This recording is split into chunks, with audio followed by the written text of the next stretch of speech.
Кайырлы күн, құрметті әріптестер. Біз күнделік кезет арқылы тест құраған тестімізді, дайындаған сабақтарымызды оқушыларға үй тапсырмасы ретінде бере аламыз.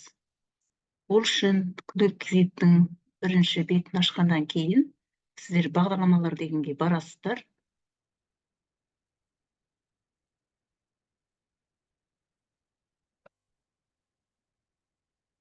Бағдарламалар бөліміне өткеннен кейін сіздерде көптеген осындай бағдарламалардың орталықтары ашылады.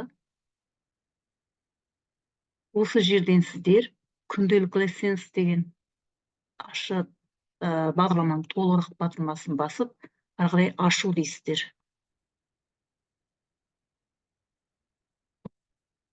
Ашу батырмасы ашылғаннан кейін сіздерде бірден шыға келеді аты жөндеріңізбен толық.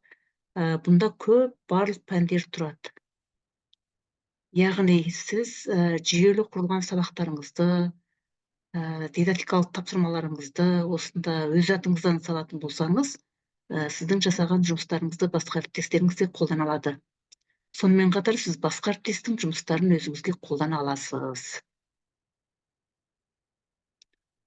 Бірінші келесі компьютердің сол жақ бетінде кішірейту деген батырмасы бар, былай кішірейтуге болады, немесе үлкейтуге болады.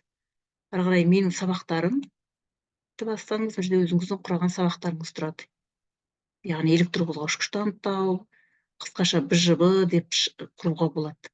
Ары қарай өзіңіздің сыныптарыңыз тұрады. Ары қарай келесі курстар, күнделік кезет бағдарламасының сізге ұсынып тұрған курстарын оқитын болсаңыз, оған сізде автоматты түрде сертификат тұрады. Және тапсырған тестіңіз бойынша сіздің бағалау, мадақтама қағаздар тұрады. Енді қалай жұмыс жасау керек? Мысалы үшін сіз бір пәнде алайық, яғни физиканы алайық. Соның ішінде 7-ші сынып бойынша өзінің бағдарламасы шыға келеді. Кез келген бір тақырыптар жасалайық, 3 тест алайық.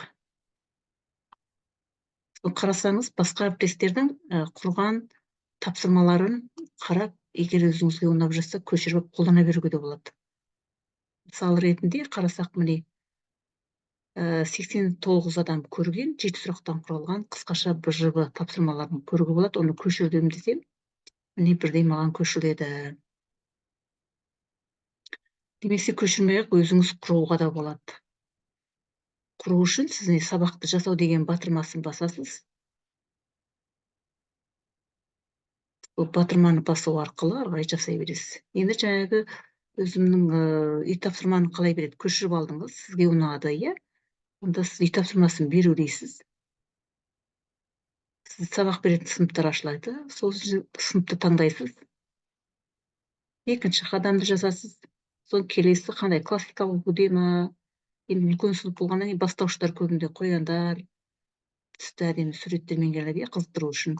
Классикалық оны таңдаймыз да қадам дейміз. Сол келесі жерге әрбір жаңа қай пәннің атауын бересіз. Қай уақытқа дейін? Бүгін міне 19 болса, мысалы үшін 27 рет салайық. Қалған уақыттар шексіз уақыт саны, әрекет неше рет керек, балаға қайта-қайта жаттықтыру үшін орнатуға да болады, немесе белгілі уақытпен шектеу салуға да болады. Соны ары қарай үй тапсырмасын беру дейсіз. Онда сізде автоматты түрде мынандай сілтеме шыға келеді. Бала орындағаннан кейін өзіңіздің есеп бөлімінен қарай аласыз. Енді сабақты жасау үшін не істейсіз? Сабақтың пәннің атын қоясыз, сыныпты жазасыз, сабақтың атауын, бөлімдерін қойып шығасыз. Соған қарай келесі бөлімдерін өзі оп-оңай айтып отырады. Видео сабақтарды қоюға да болады, дайын слайд. Мысалы, көре салайық,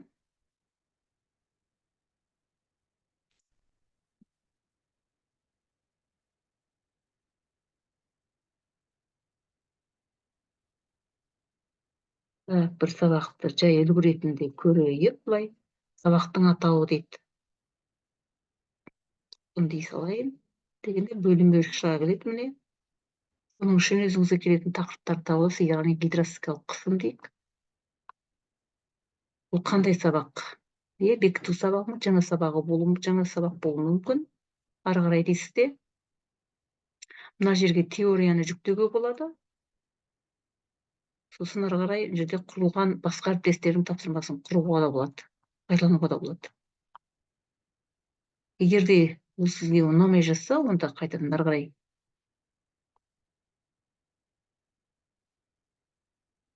сақтап қоясыз да